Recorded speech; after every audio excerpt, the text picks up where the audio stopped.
And welcome to a brand new episode. We are celebrating the life and the movies and the work and the legacy of the great Robert Redford, who passed away as we're recording this yesterday at the age of 89 in his sleep. They're surrounded by family and friends. So how are you, Steve? How are you feeling, brother? I'm very good, and while the reason we're getting together is sad, I'm really happy to celebrate a person who I have adored since I was a little kid. So Yeah. so it's pretty important guy in the film world, I think. Yeah, for so many reasons, Steve. Robert Redford, of course, acting wise, that's where I think most people get to know him first. And then, of course, he becomes a director later on in life, wins an Academy Award for his his directorial debut in Ordinary People, and then goes on to create the Sundance Institute and, by extension, the Sundance Film Festival, which launches the careers of so many phenomenal directors and actors and movies that we still talk about today, that we still consider classics. A man who was involved in many classics himself, leading to the creation of more classics to be distributed throughout the world and continue the love of this medium and the power of this medium to change people's perceptions about so many issues and so many things in the world. So, Steve, when you think about Robert Redford now and you think about the years, he lived a pretty long life to 89 and went through numerous phases in his career, as I said, from, young actor working with actresses like Jane Fonda, and then moving into his powerhouse phases where he's working with actors like Paul Newman, doing great stuff in Butch, Cassidy, and Sundance Kid. Or when you look at the stuff that he does later on with All the President's Men, then The Natural into the 1980s. And then near the end of his life, doing stuff like All Is Lost, Old Man and the Gun with Sissy Spacek. And as we said, ends up directing films like he does with Ordinary People. And then Quiz Show is another really notable, exceptional film of his. So when you think about Robert Redford, man, what do you think now as he's passed on, of his legacy? What stands out to you? What really comes to mind when you think of Robert Redford as an entity? What's funny is you're showing those images, and we're Mm. thinking about his life, and you know what hit me? The thing I think his legacy is his values. Mm. Like, I'm Yeah. going when you think about, like, well, a movie star, someone who wants to be a movie star, they Yeah. want fame, they want adoration, they wanna Yes. be in the biggest movie there is, and that's such a driving force, and honestly, that was funny, I was just listening to a conversation, I think it was a recent Mark Maron Mm. one, where they were talking about there used to be this term called selling out. Like, I don't wanna Yes. sell out. And the idea of selling out is so ridiculously antiquated now because Beatles songs are being used in advertisements. Like, there is no the immediacy of being an influencer who now has brands attached to them Yeah. happens right away. And so Yeah. this idea of fame with being a marketable, profitable thing is how we mostly think of stardom. Yeah. And that's not who Robert Redford wanted to be from the very beginning of his career. I mean, for the very beginning, and even though, yeah, he's doing Barefoot in the Park, he's in TV shows, but right away we get to films like The Candidate. We get to All the Yes. President's Men really quickly. And then you look at the entirety of his career, the films that he directed and Sundance, and go, oh, he felt that his job was not to be the most famous person, not to be the person that had just the adoration of millions. He felt that he had a responsibility to use his work to do things that were good. So, like, the biggest thing that really strikes me is his values. Well, I think in that way, he has so much in common with Paul Newman, right? Both of these gentlemen had movie star good looks, but always like use their platforms to fight for causes, whether overtly in front of the scenes or behind the scenes. With Redford, it was environmentalism that was a very big thing, Native American rights, and of course the Sundance Institute and more. I mean, he was a executive producer on Dark Winds, which is a very strong and fantastic Native American based show that's been on AMC Plus for the last 4 years. So there is a real, like, put your money where your mouth is. And both of those guys, Redford and Newman, were these guys who did not just want to trade on their good looks. They wanted to use their platform to do good, and they wanted to make changes in the world. Redford, even back in the 1970s, was trying to shuffle in documentaries to these places so that they would be shown and people could see and change their perceptions of things that are happening. So both of them, along with their stardom, had a real understanding of their power in the world and their power to affect change in the world. And I thought that to be, and I think that's an incredible legacy to leave as an artist, as a creative. And I'm not saying the creatives nowadays don't have causes. They clearly do. They show up to Oh, charity sure. and what have you. But it seems to me that this seems to be a dying breed of the celebrity that steps forward to push for certain causes because there's a fear of like, well, is that going to affect your brand? As you said earlier, is that going to affect if people want to come see your stuff? Will studios be a little more paranoid? I think of James Gunn recently coming out and speaking about immigration in the promotion of Superman and the backlash and the hoopla that got. And so you see that this is he's a I don't know, he's a legacy in that way, as you were saying earlier, Steve, that he's a guy who steps forward and understands that he's more than just an actor in the world, I think there's an important distinction between the celebrity who stands up for a cause, which I totally respect, and I Mhm. believe that people, when they have a platform, if they feel strongly, they should use their platform. I'm Yeah. totally fine with that. Yeah. There's a difference between that and someone who says, I'm going to go make this movie.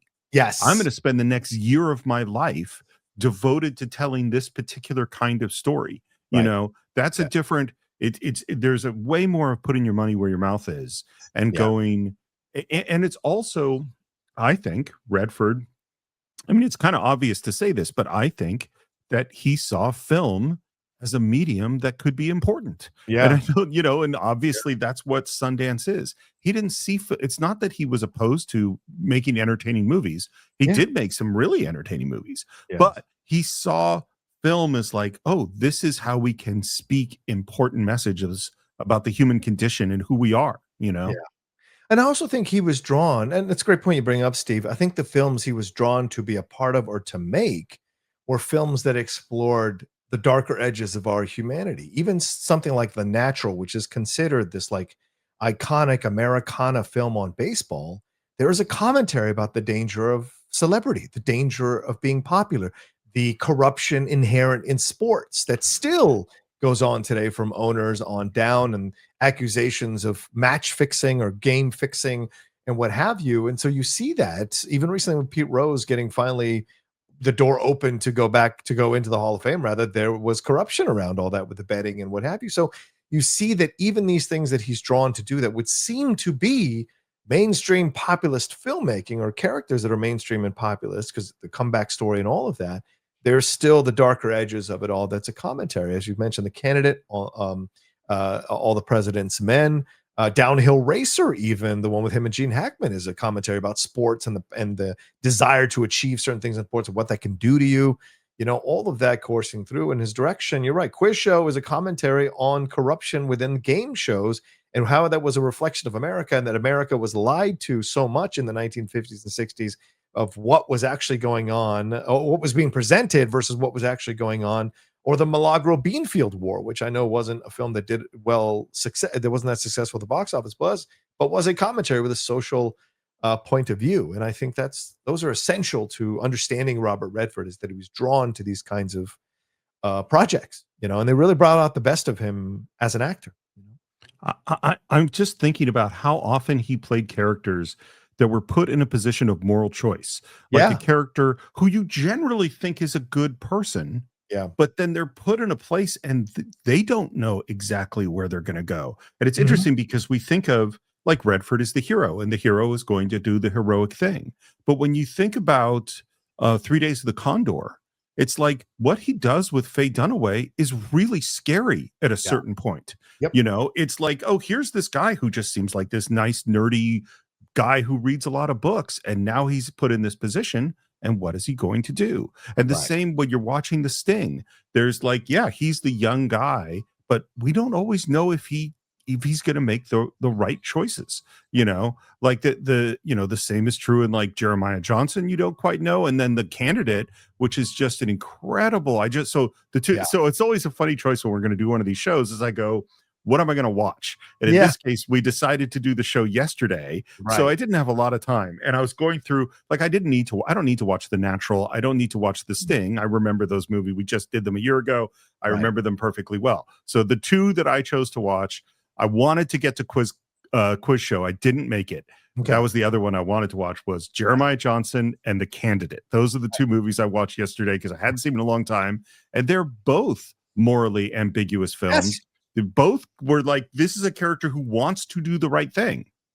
But The Candidate is, I mean, that is a hell of a movie, which, by the way, I should say, The Candidate, the guy who edited it, Bob Estrin, is my editing teacher in film school. Oh, wow. Yeah, not a great teacher, but an unbelievably great editor. Yeah, that's 1972. It predates Watergate. And it's a commentary on, even back in 1972, I know we think corruption in politics is like something that just happened 10 minutes ago, but like when you look at that film back in it is a heartbreaking film, how you see this political neophyte who was a liberal taking on this incumbent, powerful candidate, and you see the progression of how politics ends up changing him. It's a tragedy in a lot of ways, even though it's a black comedy, but that ending is like a punch in the face of what happens sometimes to people who enter into politics with all the right instincts to do good, and how the machine is so corrupt that in order to operate within the machine, you're going to have to make, as you said, Steve, decisions, moral decisions about what you're going to do to stay in that machine and what that can lead to. And you know, what's so funny is that Redford in the 1990s, I think early 2000s, was working on a sequel to The Candidate. And I would have been amazed to see the same character all these terms later, what he would be like. Would it be like Mr. Smith Goes to Washington? Would he be the Claude Rains for the young guy who's coming up? That would have been a fascinating turn of events to see, for sure. Yeah, because he's the chair of the Ways and Means Committee, and he's entrenched in I'll tell you the saddest thing about watching The Candidate last night, because it's everything you say. It's all about the real politics, cynicism, and what is required to get to this place, to the difference between what you want to do in governance and what is required by politics. And it's a really good movie, and it's very cynical and a black comedy. And I'm looking at it, I'm going, just wistfully going, oh, for those innocent days. Because it's actually quite lovely and wholesome compared to where we are today. It's very true. It's very true. You're absolutely right on that. But we should talk a little bit about his upbringing, because I think people have to understand like what he came from, where he came from, how he became the Robert Redford we come to know. And he was born in 1936 on August 18th, and in Santa Monica, California. According to NPR, his working class family was the only white one on their mostly Mexican block of families. And as a kid, Redford often misbehaved at school. He recounts that he spent a lot of time at the blackboard, either writing things over and over again, figuring out a math problem, or writing a creative story on the blackboard. So he was certainly a part of that. And through his early years growing up there, because his family lived in Van Nuys and his father worked in El Segundo, which is like a really LA story, this beginnings of him.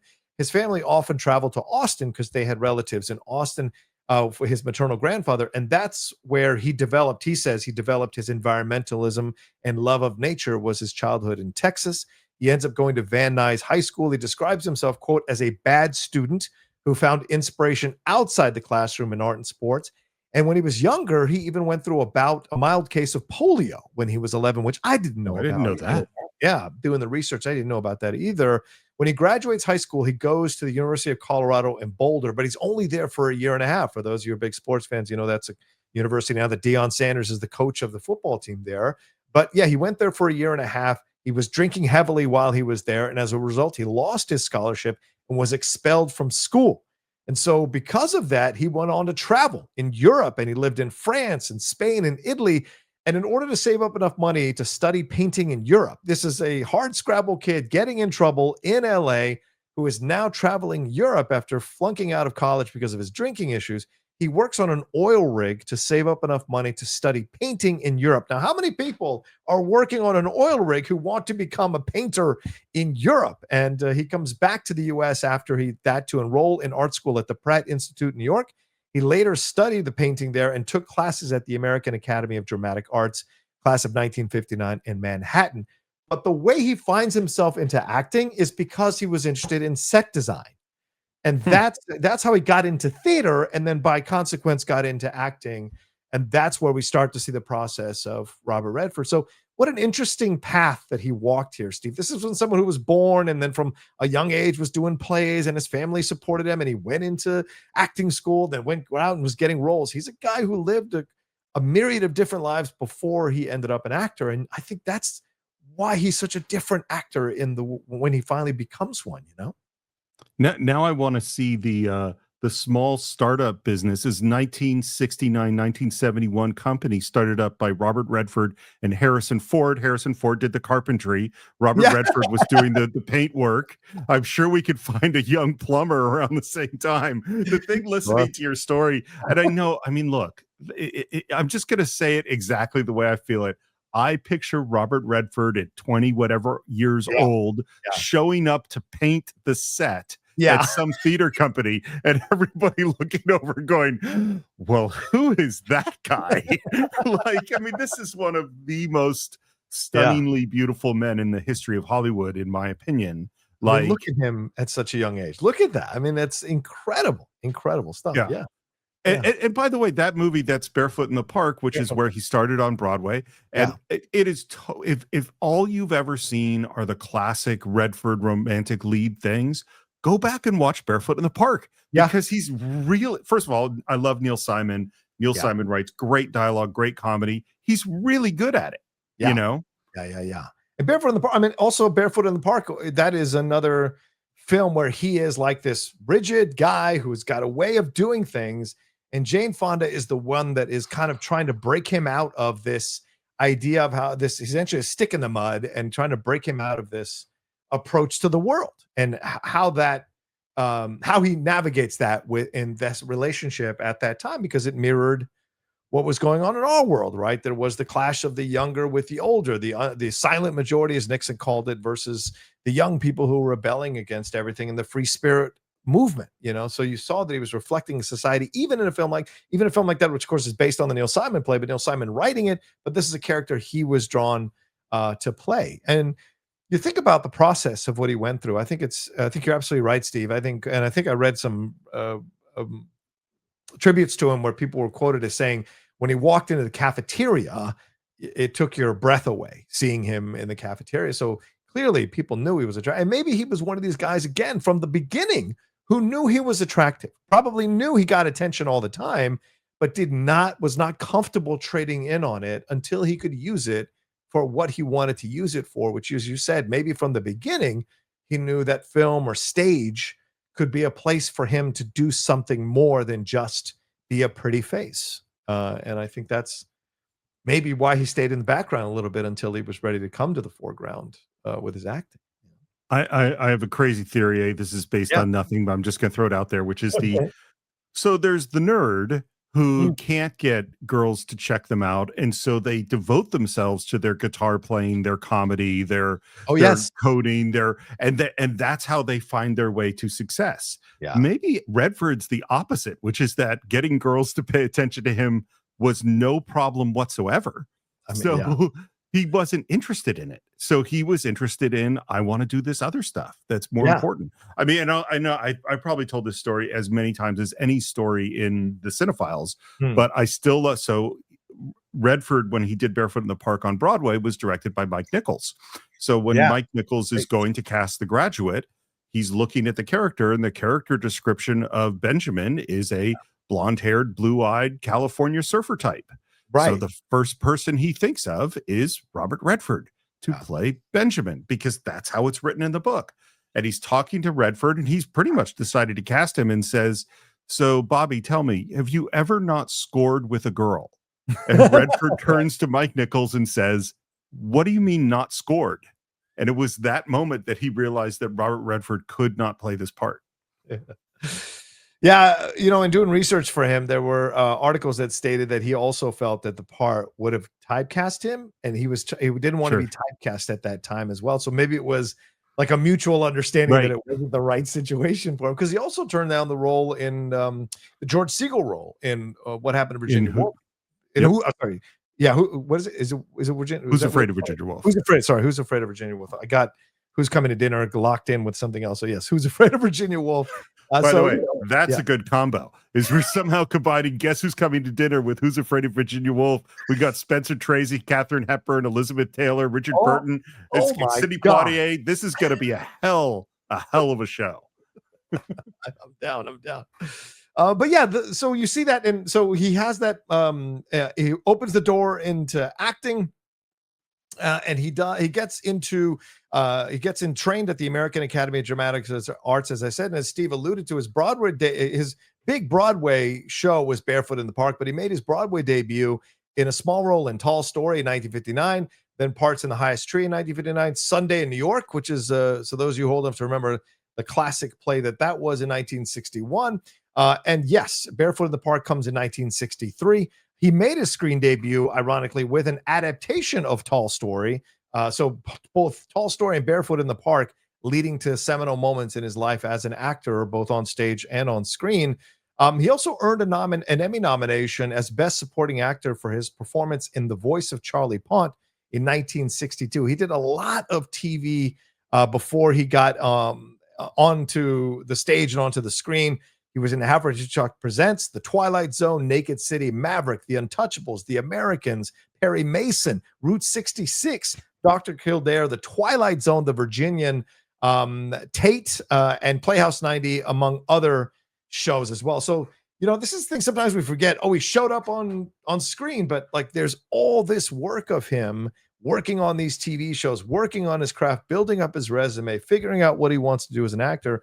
Paul Newman has this on his resume as well. And for me, when I get onto Pluto TV sometimes and watch the old shows, it's so amazing to see these actors who go on to become massive stars involved in these smaller parts on these shows. Same thing happens as I'm a massive Law and Order fan when I see Pedro Pascal or Idris Elba or a number of other actors that are involved in as small parts in Law and Order. Adam Driver, who go on to become these massive stars. So you see this with Robert Redford that I think is fascinating, Steve. He did all this TV work as well before he got really established on screen.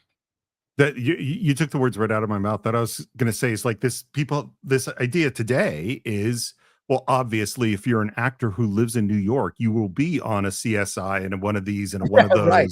Yeah. You're just going to. And at that time, you were going to be on a Playhouse 90 and an Outer Limits and a Route 66. And, that's the way you made your bones. Yeah. I mean, like the interesting thing to me is the navigation between some Broadway acting in a comedy and then all this TV work to when you get to Butch Cassidy and the Sundance Kid, where he's just because and we did it last year. We obviously went and dipped, and it was great because you led this one. So you got to, as the outlaw, lead us through this Western, which was an absolute ball. And to just think about, Redford, who is a new movie star, brand new movie star, is going toe to toe with one of the biggest movie stars of all time, and it is seamless. They are 100% equals, and it feels as if they've been just on screen together. It's crazy to me that we don't have the idea, the Newman Redford thing. It's only a couple movies, Yeah,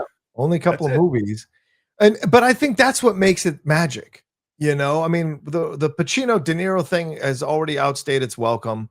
There are quite a few people who stay, Gene Wilder and Richard Pryor doing See No Evil, Hear No Evil. There's always that chance that you do that one film too many in the pairing that undercuts the power, and I think the fact that we have The Sting and Butch Cassidy and Sundance Kid, two exceptional films, two iconic films, and them at the top of their game in their prime, feeding off each other. Pauline Kael said it was great to see him with an actress finally after flirting with Paul Newman for so long. You see these things that people felt that there was a genuine, not physical romance, but a bromance, as people might say now, between these two guys. And if you had done that one extra movie that didn't quite get there, I think it would have undercut it a little bit. So like James Dean, like we can still love James Dean's work because he did those 4 films and then tragically died because he didn't do like The Island of Dr. Moreau 3 decades later, like Brando. Like he stays in our mind in a certain way. And I think this pairing stays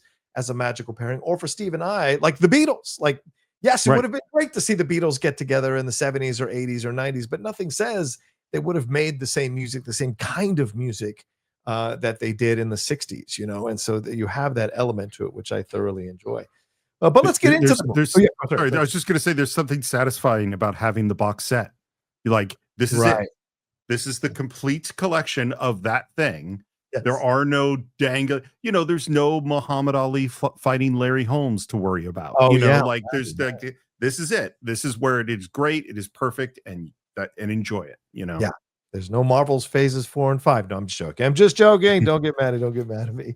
But let's move on to the 70s. Let's move on. Well, actually, do you want to say anything about Barefoot and Park? Do you want to say anything about these earlier movies? Like, did you grow up on these? Did your parents show you these? Like, what was your experience with the early Redford stuff? Or did you go Barefoot in the Barefoot in the Park I discovered later. I think I think my first Redford, I'm not really sure because he was ubiquitous, but I have no memory of not knowing Butch Cassidy and the Sundance Kid. Oh, wow. So that's really where it starts. So it's much later on, probably when I was in college, that I saw Barefoot in the Park, and I was like, well, who is this young, funny, uptight, New York guy? Like, it's just a totally different thing. But no, it's the 70s. It's the 70s Redford that is like the formative stuff for me.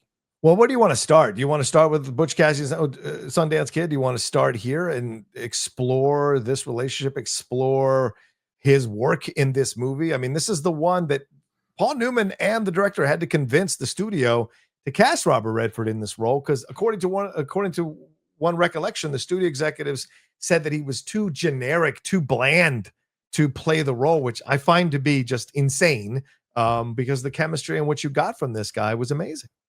Well, this is why I'm not going to say executives don't know anything. There are plenty of brilliant executives out there who are awesome. Sure.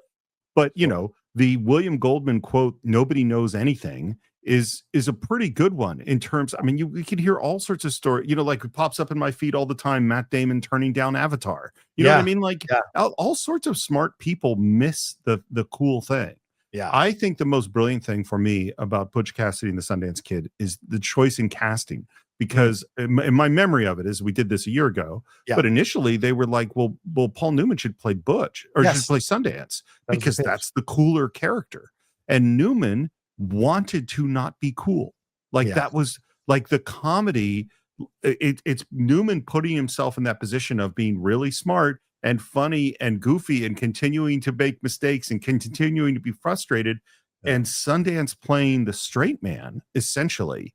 Like the calm thing. It's that energy. And in particular, therefore, when Sundance loses it, when they're in the garden spot of Bolivia, and and he just goes off. And to me, I know I said it when we did it, it's like you can hear the Neil Simon training. You can hear it's a comedic rant.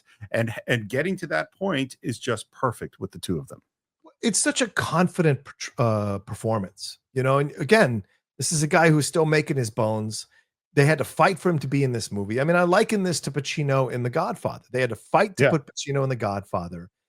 And they both deliver these confident, iconic, powerful performances, and you can be deluded into seeing the chemistry and it's a fun movie.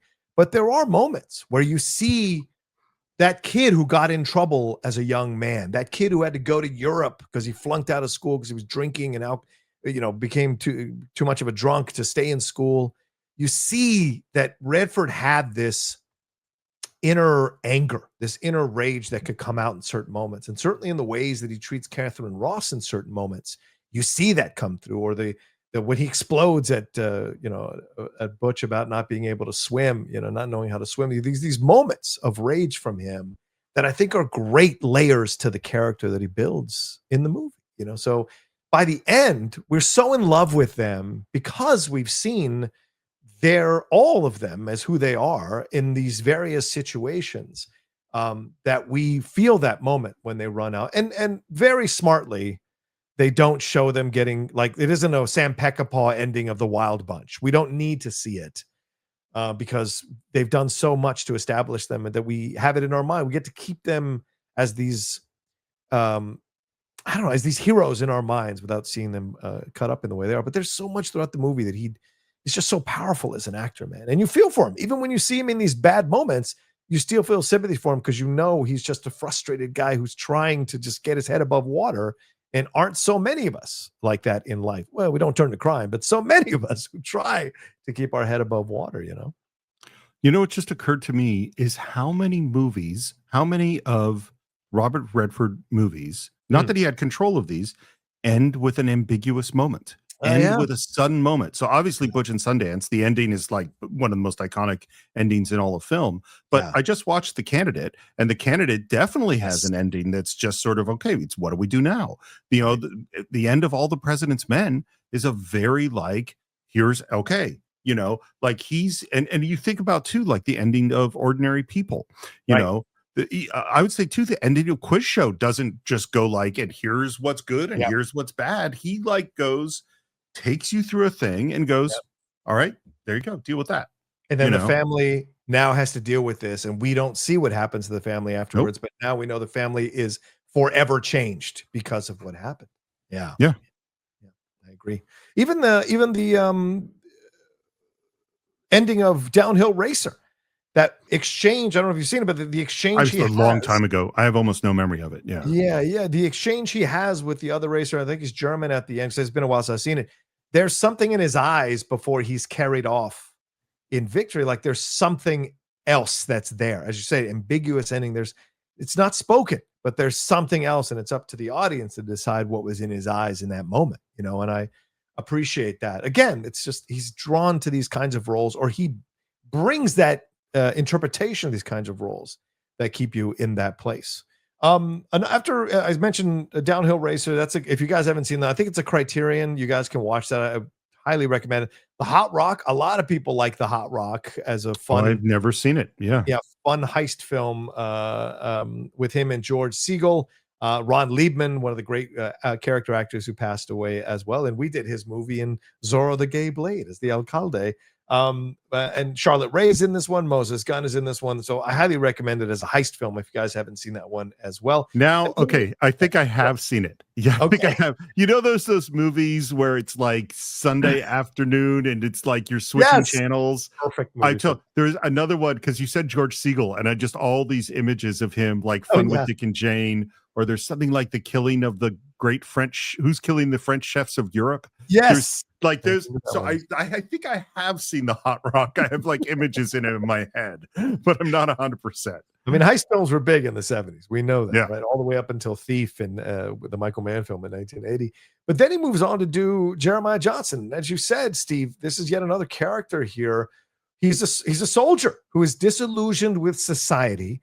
So he goes out into the wilderness to kind of reconnect with America, reconnect with himself, reconnect with nature, and maybe find his path. As you were saying, these characters who are kind of lost or disconnected and need to find their way back.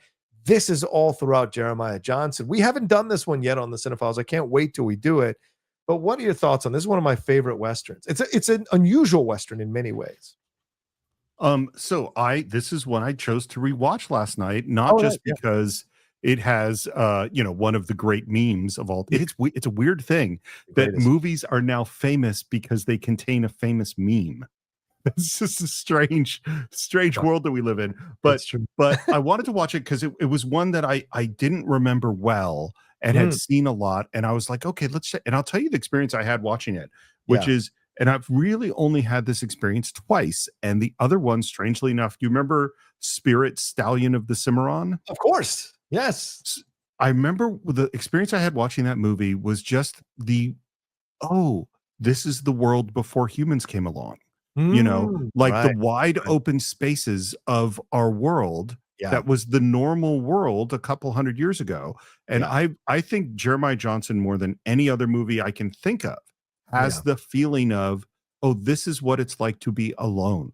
This is what it's like to be far away from other humans, or this is the only other human you've seen. At one point he says, you're the first human I've seen in 2 months. Yeah. Like that. So that is really, and the other thing that's really cool, because I think in general, Redford's obviously a very intelligent dude and tends to play very intelligent dudes. Yeah. Jeremiah Johnson, not a variant. I mean, it's not that he's dumb, but he's sort of muddling through this world and through these impossible situations. Yeah. It's good. I mean, it's like what I was thinking as we're having this conversation of what films would I recommend to someone who's never seen Redford and doesn't really know him. And Jeremiah Johnson wouldn't be that high on the list. But if you're a big Redford fan and Yeah. haven't seen Jeremiah Johnson yet, then you need to go check that out. Yeah, I thought their analysis, the Rolling Stone did a fantastic article on the 20 best Robert Redford films. If you want to dive into Robert Redford, Jeremiah was on that list. And one of the things they said, which I hadn't even put together in my mind, was this was like a precursor for what he does in All Is Lost, which is one of his most recent Oh, films. sure. Right? Because All Is Lost, he says maybe 6 words in the whole movie.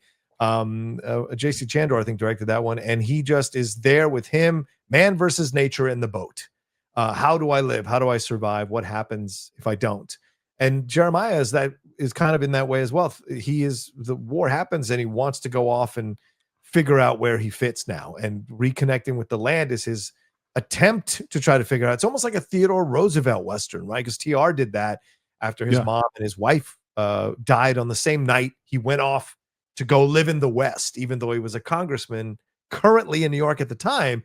He went off to live in the West to deal with his grief and his trauma, to reconnect with America. And I think this is also, showing his proclivity for environmentalism, because I think nature is shown as a beautiful thing, a scary thing at times as well, but a beautiful thing to experience. And it's crazy to think that Eastwood was the original choice and he turned it down, and they turned to Redford to do it. Because an Eastwood Jeremiah Johnson would be fascinating as well. So I think Redford did an incredible job with that one, for only having done a different kind of Western in Butch Cassidy, to jump into that one. I wonder if Eastwood could have had the growth. Because Great Jeremiah point. Johnson, when he shows up, he's not ready. Like, he needs to find, I think it's Uncle Jesse from the, from the Dukes of Hazzard, in order to learn kind of the ropes. Yeah. And I don't know that Eastwood would be as good at that. That's a good point. Well, we do see the growth in Unforgiven, but you might be right. Maybe he wasn't there at the time to deliver that kind of growth like Redford was. But it's a great what if, for sure. We talked about the candidate already. Anything more you want to add about the candidate as we move through his movies? Anything more you want to say about that? Okay. Have you seen The Way We Were? This is my mother's favorite Robert Redford. Oh my God. Can we talk about that one? I mean, I think you should talk about it. Like, have I seen it? Yes, I've seen it. And it's good. It is a lovely romantic thing. I don't think I've watched it since I was 14, and I certainly didn't rush back to watch it. But it's a lot of mom's favorite movies. So what's your experience with it? First of all, my experience is my mom making me watch it with her. And this is probably the first Robert Redford movie I ever watched, but The Natural was the first one that I remember, like, putting the hook in me, right?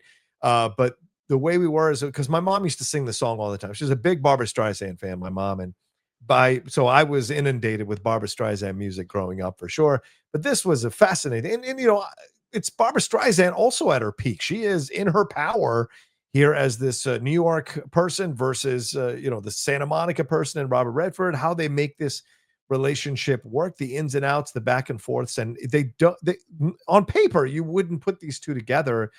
Yet when you watch them on screen, they truly have an amazing chemistry. Is the film one that I personally go back and watch all the time? No, but I know that there's a lot of people who do and who love the magic of this movie because of the chemistry between Robert Redford and Barbra Streisand. And you talk about this too. I think it's really important to note is, like, as good as he was with his male co-stars, it's not always true that those men can branch out and be just as powerful in their chemistry with female co-stars, especially female co-stars who are in their prime and in their power, like Jane Fonda, Barbra Streisand. These aren't wallflowers, right? And he is going toe to toe with them, and there's an equality in their relationships that come through when you see them on screen. And how can I say this? It's a male actor who's not caught up in the whole I need to be front and center, who can work with women like that and accept the equality of the situation rather than trying to come out ahead. And you throw in Faye Dunaway as well in 3 Days of the Condor. Like, he rolls with these really powerful women throughout his movies, and I think that speaks volumes about how he is not intimidated by that stuff and welcomes the challenge. Oh, absolutely. And I think the thing about Robert Redford isn't shy. He doesn't crack. He's not insecure. Maybe I'm sure he has insecurities inside. I'm sure sometimes he wakes up and goes, nobody likes me. Everybody has those feelings, but it certainly doesn't show on screen. And I think the thing that you're pointing out in terms of actors who have a tough time going up against Yeah. a powerful actress is it's that insecurity, which Yes. Robert Redford doesn't have. Right. He's just and the thing too, he frequently would rather tear himself down a little bit. Yes. I mean, like a movie that I watched over and over again, and it's so this is the thing people don't understand today is it's not that I chose to watch this movie over and over again, it's that this movie was on. Yeah. And so you're switching channels. If I saw The Electric Horseman, I watched The Electric Horseman. I watched it many, many, many times. And him and Jane Fonda go, and of course, in that case, he is playing the person that has all the information. You know what I mean? Yes. But like that, the chemistry, and I don't know, I haven't watched it in a long time. I'm not going to say I think it's a great movie, but their chemistry is great together. And that's Sidney Pollack as well, right? Right. Yes, absolutely. Yeah. And once again, it's a commentary film, isn't it? Because he's a guy of lower financial means and lower status in society who steals this horse from this rich guy, and as an act of rebellion with lights on and all of that, draws attention to himself to ride it down the center of I think it's Times Square that he rides down the center of. That's it's Vegas Casino. Vegas Casino, right? He does it on purpose to get the attention there. And so again, a role he's drawn to that has darker edges to it because of the commentary that it's making, and I agree. Him and Jane Fonda in that is fantastic as well, because it's that classic, reporter falling in love with her subject type of thing, but it works so well because those two have such great chemistry throughout that movie. Go back to the Sting. We go to the Sting after The Way We Were. It's 1973. Thoughts on the Sting? Anything more that we haven't said already here on the show or on our breakdown on the Cine-Files, which was, I think, a 3-parter, the Sting. So the Sting's okay. It's no big deal. But you know what we should say? Actually, what we really should say is, as you know, this is on the John Rocha channel, but we're also going to be re-releasing almost all of our Robert Redford films on the Cine-Files. And that means we're going to be re-releasing 3 Days of the Condor, Butch Cassidy and the Sundance Kid, The Sting, The Natural, as well as Ordinary People and All the President's Men. So all of those. So this is going to be a whole week. And some of these are a 2-hour episode, but some of the later ones, these are going to be 4 or 5 hour long deep dives that you're going to get all coming every single day coming up this week. Yeah. And you can download the Cine-Files podcast wherever you download podcasts, or you can, if you're a YouTube person, you can listen to them on YouTube. You won't see our faces unless we're doing the live shows, but you can listen to our episodes on our YouTube channel as well. Good plug there, Steve. I absolutely agree with you for doing that at this point in the show. But yeah, the Sting I think is an amazing performance. It's one that I don't watch all the time, so getting to do it with you I thought was such a fun time. And if my friend listened to our show, loved our show, and he sent me the 4K of the Sting because it's one of his favorite movies, and he never understood why I didn't love it as much as he did, because we traded stories about films all through the 90s and 2000s. So he sent it to me as a thank you for finally agreeing how great the film was when we watched it. So yeah, fantastic performance there from Robert Redford as well. Then you get into The Great Gatsby, The Great Waldo Pepper. Those are interesting films to watch. I don't think his Gatsby is the best interpretation. I don't think DiCaprio's is either. I don't think we've seen a really good interpretation of Great Gatsby yet, but I think he does a good job in that. Waldo Pepper is one of those ones that you mentioned earlier, Steve. When you're of a certain age, growing up at a certain time, there are certain films that are constantly on your local channel. And growing up in Virginia, WWDC5 showed The Great Waldo Pepper all the time on Saturday afternoons. It was almost like the TBS for that time. What do you remember about Waldo Pepper or Great Gatsby? Anything there to say on them? So I don't care. This is such a horrible admission to make. Yeah. I've read The Great Gatsby many times. I read it in high school. I read it sometime in college. I read it again recently, maybe 3 years ago. Of all the great books, I don't love The Great Gatsby. I'm really sorry. And I listen to people who I respect, who are some of the great thinkers, and they're like, this is the greatest book of American literature. I've listened to lectures on The Great Gatsby. I just don't love it. And so, and I didn't love the Redford one, and I don't love the DiCaprio one. And so I don't know. Yeah. Waldo Pepper, again, a movie that is ambiguous and difficult. You know, like it is not, there are parts of it that are very fun. Yeah. but it's a dark, messed up, weird movie. It's another one I thought about rewatching because I haven't seen it in a while, and Yeah. another one where I go, look, if you've done all the big Redford ones, go check Yeah. out The Great Waldo Pepper. See what you think of Right. that. Yeah. 100% agree with you, man. 100% agree with you. You gotta be completist on this stuff because he rarely does a bad movie. He always delivers a great performance, even in a bad movie. Now we get to the later films, and you can argue quality, but like he's bringing it during this time here in the 1970s. Then we get into 3 Days of the Condor. We've touched on that as well, Steve. This is a powerhouse of a performance, and you could even make this movie now. Like this is topical now.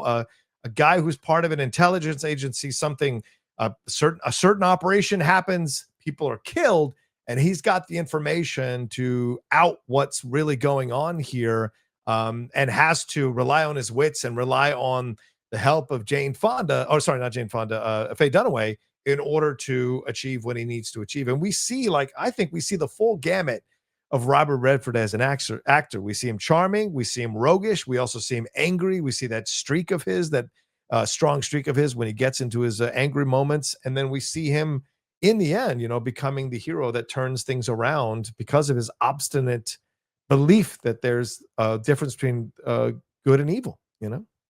Well, maybe turns things around. Again, Oh, it's okay. another ambiguous ending. Yeah, yeah, It's a yeah. we don't quite know where that goes. And I agree with you. True. I think whatever your politics are, Yeah. there have been times in the last 7 years that you did not trust the government, Yeah. and you worried about what would happen if the government was weaponized against us, and what would you do? And that is 3 Days of the Condor.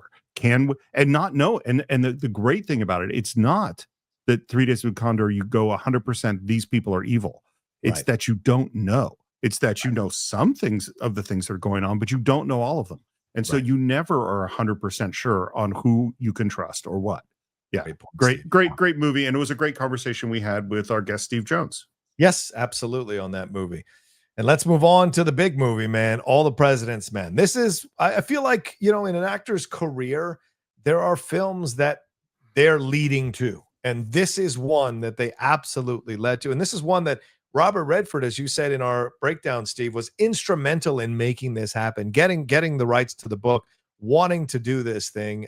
And in the end, he had all the right instincts because it's an incredible film, an incredible performance. Yes, Dustin Hoffman has the more showier performance, as Dustin Hoffman is as an actor, but Redford's quiet movement through all of this as they're putting these pieces together, as a guy who can't believe what's happening, and then as more of it comes in, is just shocked at how much of this is being covered up. It's a great performance, man.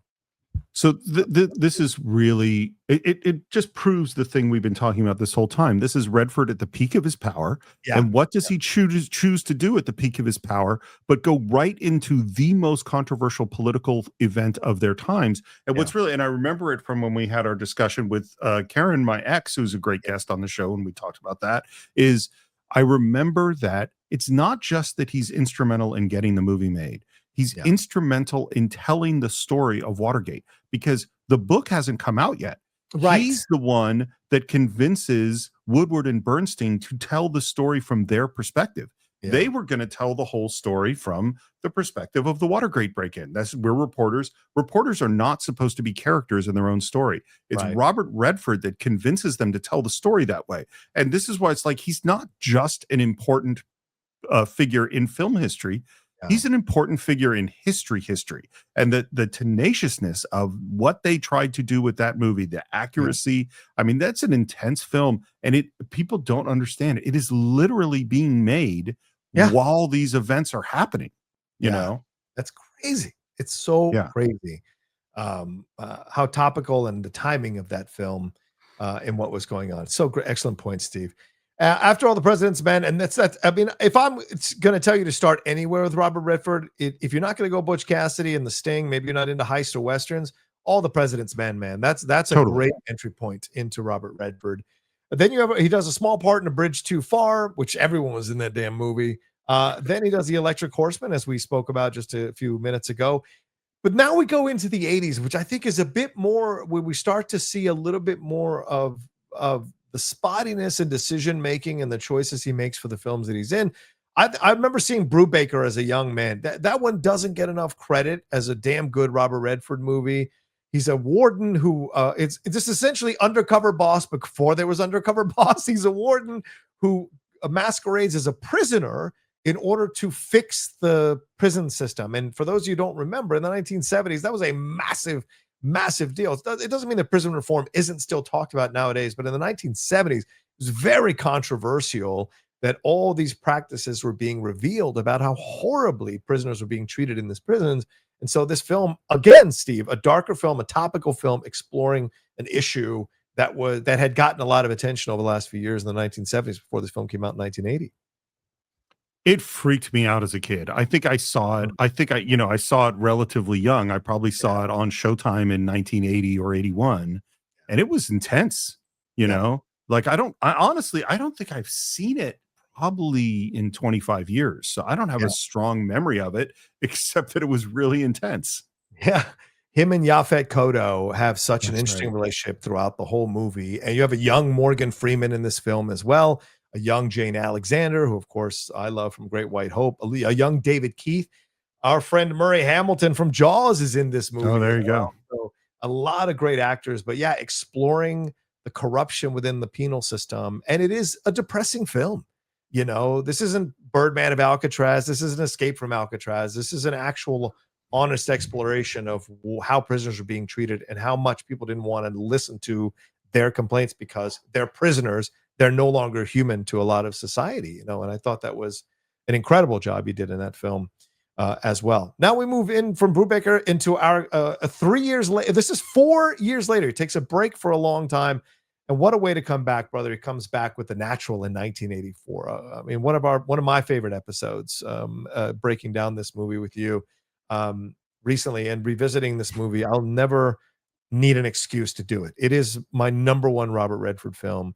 What are your thoughts about his performance now as we look back on it today?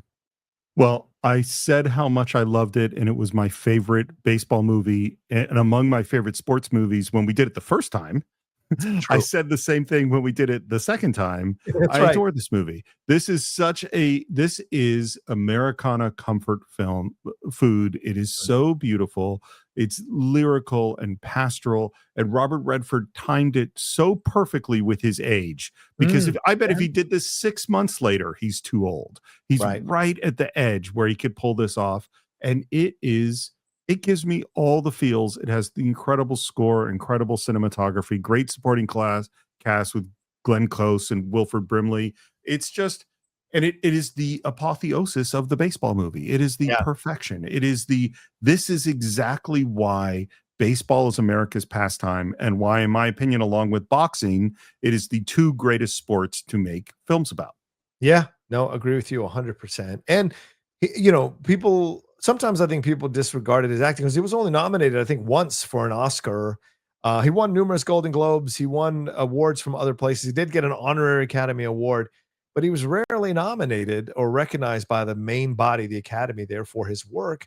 And you look at his transition in this film. You look at his journey in this. He is so believable as this young kid, wide-eyed, idealistic. And yes, they're shooting him in soft lighting. They're making him look young. But it's believable. You're in it. You're buying the innocence of him.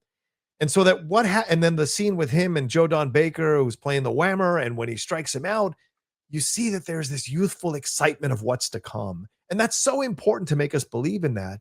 Because when that scene with Barbara Hershey happens, and we see this older guy come through the darkness into the dugout, back into baseball, he's haggard. He's lived his years. There's more wear and tear on him. There's a real pain of having carried the guilt of what happened that day and how it's changed him as a person.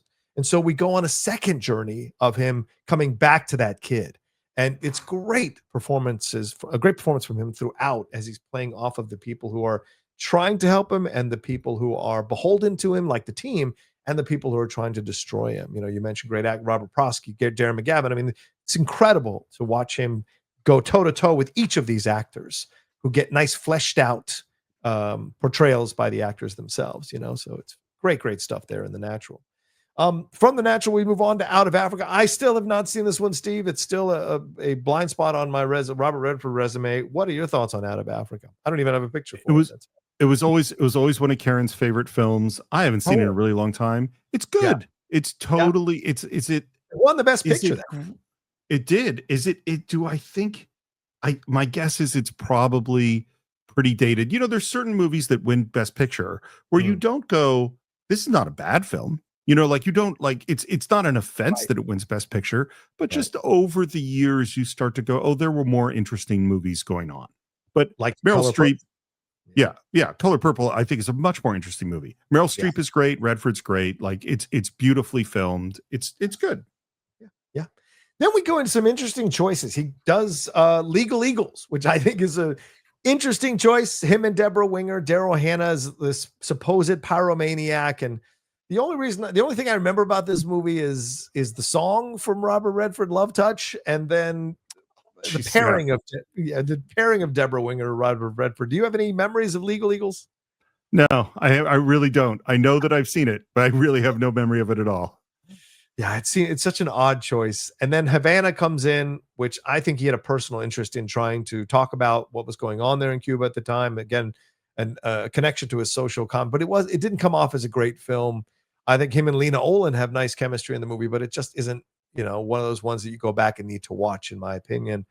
I Um, remember anything I else? remember going to see this one, and I Yeah. was a huge Redford fan at this point. Like at this point, I really was, a movie person and being Mhm. so excited and going to see it in the theater. And when you walk out of a movie and you're trying to kind of convince yourself that the movie was better than it was, like that Yes. that was my experience with Havana. No, I think it was good. It was good. This is Robert Your Redford. voice goes up an octave and a half. And then we move on to Sneakers, which I think was a really fun film. A lot of great actors involved in Sneakers, and this is people don't seem to remember how great this was, but when you're reminded of it, you just have a smile on your face because it's a fantastic film, and he doesn't have to carry the weight of the movie, right? Not like Havana, who he had to be the lead. This film, there's so many good actors bouncing off Robert Redford that he doesn't have to carry the load. I enjoyed it. What about you, man? Have you seen this one in a Love it. while? Yeah. Love it. Love Yeah. Sneakers. Totally, totally love it. And this is exactly the kind of movie that really just doesn't get made, which is a Yeah. mid-budget, star-studded, fun film. You know what I mean? Yeah. Like Yeah. and by the way, still about important themes of Yes. privacy and security and Right. all of that stuff. And yes, the ensemble in this movie is spectacular, and every Right. one of them is great. And yeah, and he's moved into that place where like he has to reckon with his sins of the past, right? He's now moved into this area as an actor where he's no longer going against the system and fighting against the system. Now he's the guy who has made mistakes in the past, and now the past has caught up to him. How does he deal with that? And I like that element of it. It is a fun film for sure, but there is that element of it to it. But I mean, listen to the cast: Ben Kingsley, Mary McDonnell, who recently was just cast in the Vision series, River Phoenix, Sidney Poitier, David Strathern, Dan Aykroyd are all part of this movie here. So it's a fun one. If you guys haven't seen Sneakers, highly recommend it as a fun, like Saturday afternoon movie that you can watch when you get a chance to watch it. And then from Sneakers, you move on to Indecent Proposal. Steve, this was a massive film. I think this was his highest grossing film ever, Indecent Proposal. I think it made like $350 million back then, which I think is $600 million nowadays, something like that. But amazing, this film, and really controversial. What is it, a feminist film or is it not a feminist film? And for those you don't know, this is a film where Robert Redford plays this millionaire, I think, who offers to have a night with Demi Moore, and she's married to Woody Harrelson, and she makes the decision to do it because they need the money because of, I think For it's $1 Woody's million. gambling. Yeah. Yeah, for $1 million. I think Woody's gambling or whatever caused them to be in financial debt. So she agrees to do it. So it's a more serious take on Honeymoon in Vegas in a way. So what are your thoughts on Indecent Proposal? It's so funny because this was the zeitgeist of this moment of Oh yeah. because this was sexy and scandalous, and you have this hot young actress and this older hot sexy actress and money and moral questions, and there was so much talk about this movie before it came out, and debates on the talk shows about would you do it, would you not do it, and how much money and all this stuff, and then the movie comes out and it's whatever. Such a whatever film. Really? Oh I man. didn't think much of this movie at all. Oh damn, I liked this movie. Yeah, it hit me at the right time. As you said, the sexiness of it all. the conflict within it. Directed by Adrian Lin, who did Fatal Attraction, Right. which I recently watched again, and just that film is so good. But it leaves you with a lot of questions by the end. So, I mean, this may have been what attracted him to the movie. After having done Sneakers, where here's a film that like actually asks some tough questions of the audience. And he has that moment where that's very reminiscent of Bernstein and Citizen Kane, where he talks about this young woman that he uh, remembers in his life and never made the move or never got a chance to talk to her, and thinks that she could have changed his life. So you see him as this rich guy who, for all his money and all his stuff and all his power or whatever, he's still painfully lonely, and he is not the success that you think he is. So a little bit of exposing what's really going on behind the scenes with something like that.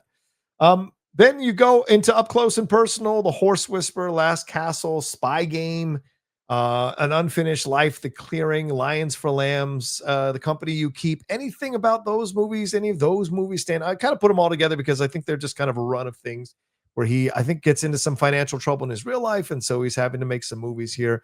What are your thoughts on these films, Steve? Any of them stand out to you? Any performances you recommend from these films? Well, the Horse Whisperer, I mean, we haven't talked much about him as a director yet. Yeah, we'll move into that's that when, next. yeah. Sure. Yeah. So, I mean, obviously, the Horse Whisperer gives us Scarlett Johansson. Mhm, Like mhm. that's where she comes from. I think some of these are fun. Spy Game is fun. The Last Castle is an okay movie. There's Okay. some good things. I also should say, which I don't know if I've ever mentioned. Have I ever told you that I have written for Robert Redford? Whoa, no, please regale us with Yeah. this story. When I was working for the Cousteaus doing one of their underwater documentaries, Yeah. and I was one of the editors, and Robert Redford was the narrator. And I had written a whole bunch of because when I'm editing, I'm doing the narration and writing narration for myself, and they end up using basically all of the narration I had written. So Robert Redford, when he's narrating America's underwater treasures, is actually saying words that I wrote. Yeah. That's awesome. That's So that's amazing. right around this time too. Wow, that's a great thing to have on your resume. That's amazing. Yeah, I know Spy Game is one I haven't seen, but I know a lot of people like Spy Game. I tried watching about 30 minutes of The Last Castle last night. That ain't my jam. It's a young Mark Ruffalo, Right. and it just doesn't. And Unfinished Life, I know some people like Unfinished Life, but I barely made it through that movie. I didn't think it was that strong. Lions for Lambs is one of those where they go too far left, and you're just like, okay, there's no ambiguity here. I don't know why you'd make a film like this. The Company You Keep is fine. I thought it's a good instinct to do it, but I didn't think it quite hit the mark. But then we get into All Is Lost, and I think that's where we see a little bit of a mini renaissance before Robert Redford passes on. This is a fantastic film, as I mentioned earlier, where he is essentially caught on a boat because I think one of those shipping containers hits his boat, and he's got to figure out how to survive on the sea before it sinks and he dies. And this was directed by J.C. Chandor, and I think this is a fantastic movie. A lot of people thought he was going to get nominated for this one, and he wasn't. He didn't speak, I think, as I said, 6 words. So what do you remember about this movie, and did you like this movie, Steve? I didn't see it, John. I'm sorry. Oh, I man. know I should have. It's one I meant to, and I have not seen this film. Yeah. All right. Well, there you go. Are Let you my are you recommendation. are you kicking me off the Cine-Files? No, not at Is it all. Not at over? all.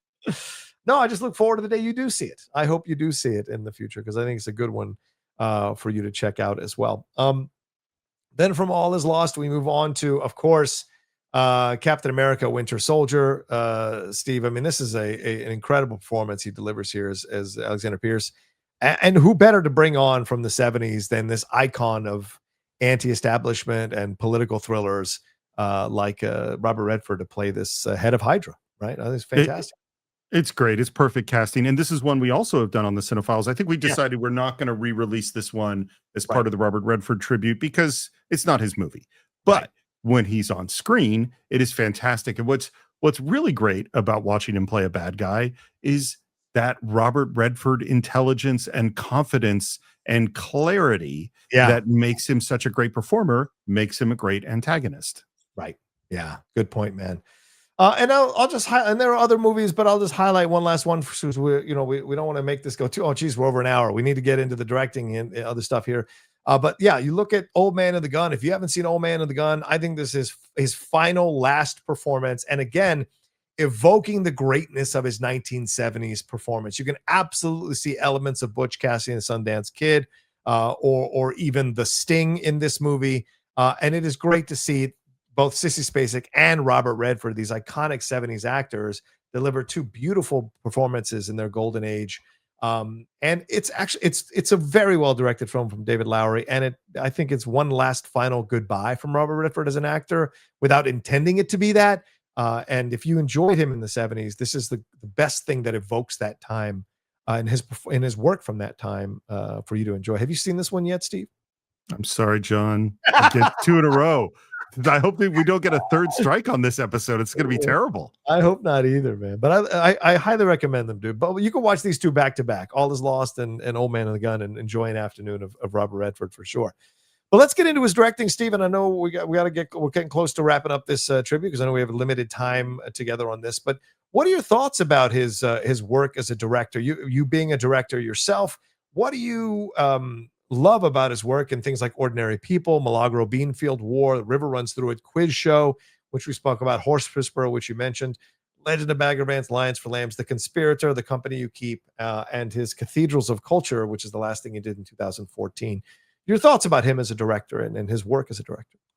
So Redford's doesn't go on the Mount Rushmore list of directors. He doesn't go on the list of top 10 great directors. He's a really good director. And I think in particular, Ordinary People is a true masterpiece. And it's really the emotional honesty and the power and the sensitivity and the willing to explore difficult areas that's really, really unique. I think Quiz Show is probably his best crafted movie.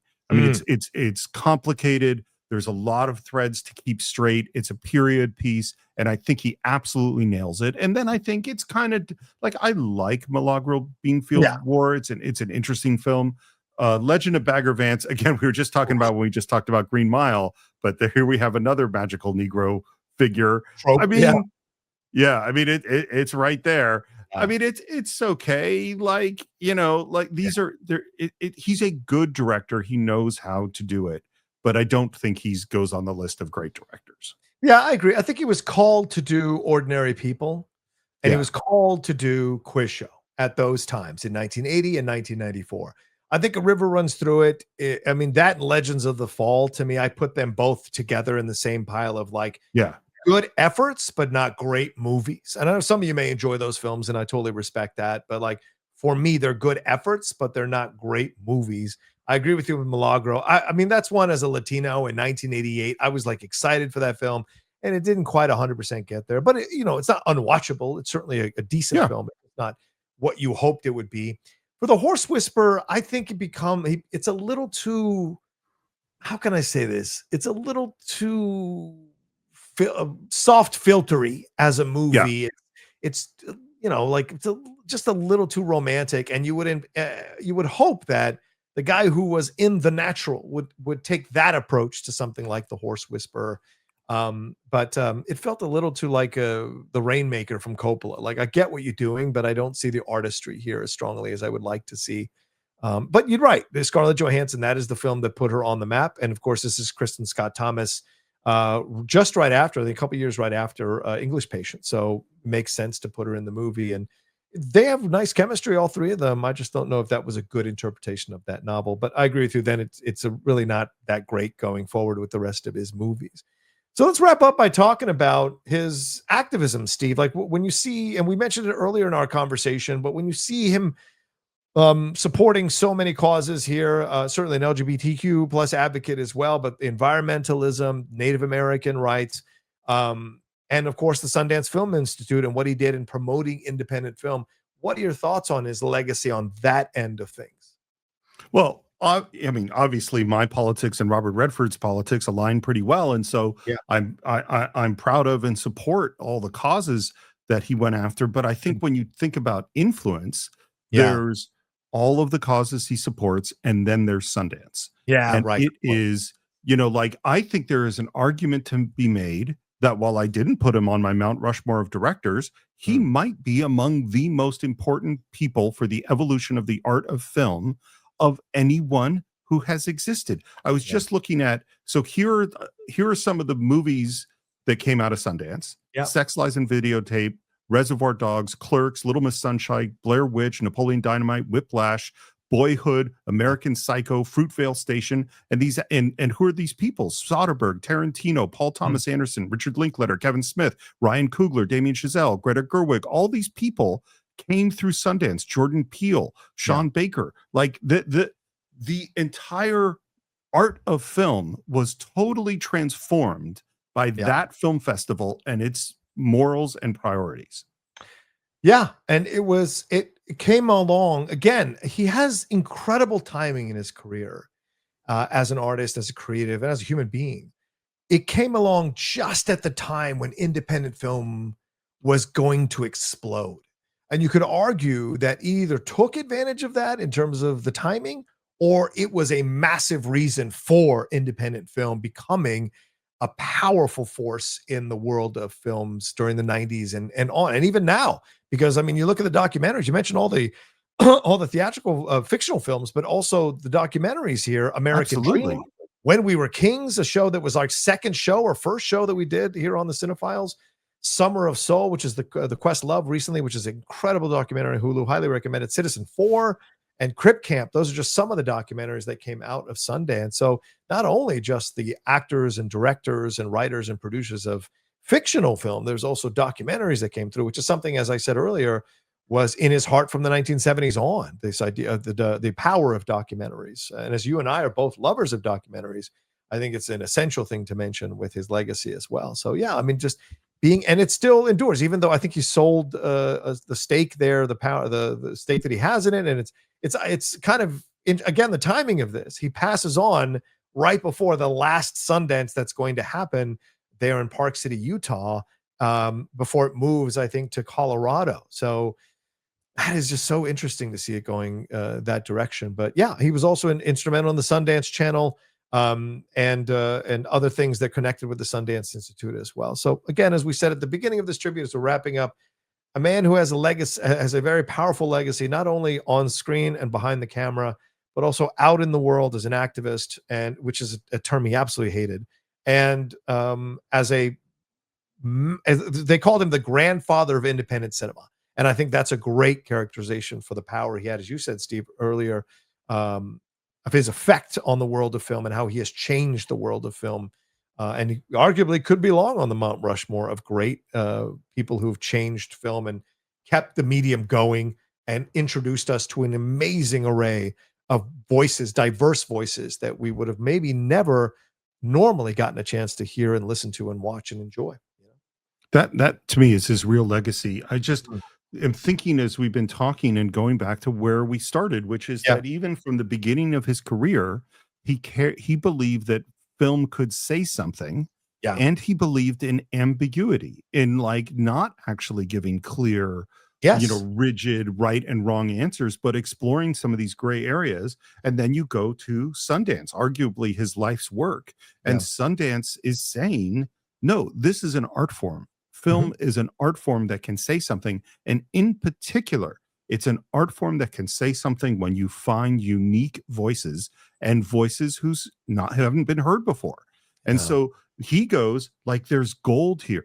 There's gold to be mined with Robert Rodriguez and Quentin Tarantino, and with African-American filmmakers and LGBTQ filmmakers and native filmmakers and voices that we haven't heard, and international filmmakers.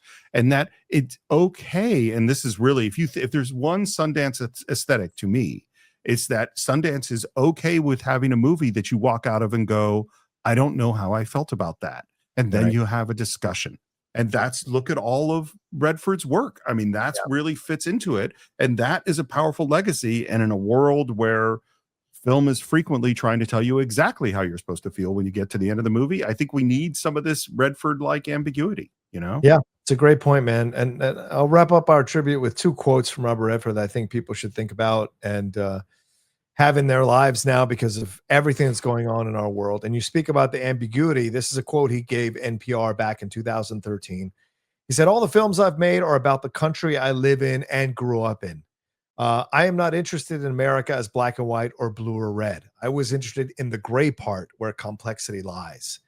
And it feels like we've lost that, Steve, in a lot of ways, maybe amongst us here who don't, well, I don't want to say that because I do kind of have to deal with how much I live on Twitter, but for a majority of people who don't live on Twitter, the complexity is still there. The conversations are still there. He's a guy that supported Republican candidates, Democratic candidates. He was, it's always what was right for what he felt, who he felt was right for the time and the situation, and he received tributes from political people all up and down the spectrum, from Republican to Democrat to Independent, and from numerous artists who also have strong political views in all the different areas there that exist. And I think that's powerful as well. And when talking about his movies and his life, he said there have been so many hits on our family, and talking about the trials and tribulations of his family, which I'm not going to get into because that's stuff you can explore for yourself. He said that no one knows about, and I don't want them to for my family's sake. I've made some interesting movies, and I've been very satisfied with the work. But if someone wrapped it all up and said to me, "What's your greatest achievement?" I'd say my children.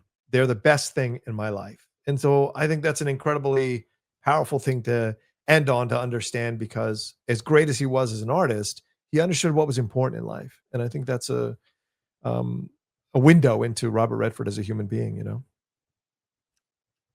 Absolutely. No, I think it was the very first thing I said, is this is a man who had values, Yeah, absolutely. Stephen, you as a father, I'm sure, can absolutely grasp that and understand that. Well, thank you all so much for joining us for this tribute. Thank you to the Cine-Files fans who are listening to this, because we are going to put this up on the Cine-Files feed as well. In lieu of us doing an episode, we're going to do an episode next week. We're going to start 40-Year-Old Virgin next week. But as Steve said earlier, we are going to re-release all of the films we've done except for Captain America Winter Soldier with new intros, where we discuss these films a little bit more. And so if you're interested in the Cine-Files, you can download that and subscribe to it wherever you download podcasts. Just look for the Cine-Files. We've been doing that show for almost 10 years now. We average anywhere from 150 to 200, 250,000 downloads a month because people enjoy our show so much. And there's no doubt, I have no doubt, if you've never tried it, that you can look through our list of movies and find an episode that covers a film that you love, and we will do it justice. So we encourage you to do that. Steve, any final words, and where can people find you and everything you got going on? No, but I'm thrilled if people want to check out the Cine-Files. My guess is there's some movie you've always wanted to know more about, and it's on our list. I'm now that we've been doing this long, I am confident that at least a few of your favorite movies are there. So I'd love you to come check all that out. You can find me at SR Morris on Twitter, SR Morris1 on Instagram. And that's it. I just like tuning into the truth here. Thank you, Steve. This is our truth on Robert Redford. And please let us know what you thought about everything we talked about here. His work on screen, his work behind the camera, his activist work, his just his legacy overall in the world of film and in the world of life, and the Sundance Film Institute. Let us know. Maybe some of you are watching who went to Sundance or been to Sundance Film. I've never been. Let us know what your experience was like. Did any of you move Robert Redford? Go ahead. Yes, Steve. We have been to Sundance. This Operation Siren went to Sundance that you acted in 2003. Yeah, sure. I was in a show, but I was never physically there. And I've always wanted to go, but film festivals at my age now kind of give me a little bit of the heebie-jeebies, but I need to get over that just to go see Experience Festival for the first time. But yeah, it's an incredible thing. So let us know what you thought about it. And if you had any experiences with Robert Redford, because a lot of people were posting their experiences with him. Our friend Sorry You Blue talked about her first role. One of her first roles was working on a Robert Redford film. I think it was Lions for Lambs. And she talked about how well he treated her on the set. So if you have any stories, let us know down in the comment section below, or let us know on the Cine-Files as well. All right. Thank you so much. Take care of yourselves. Be well. Subscribe to the channel down below.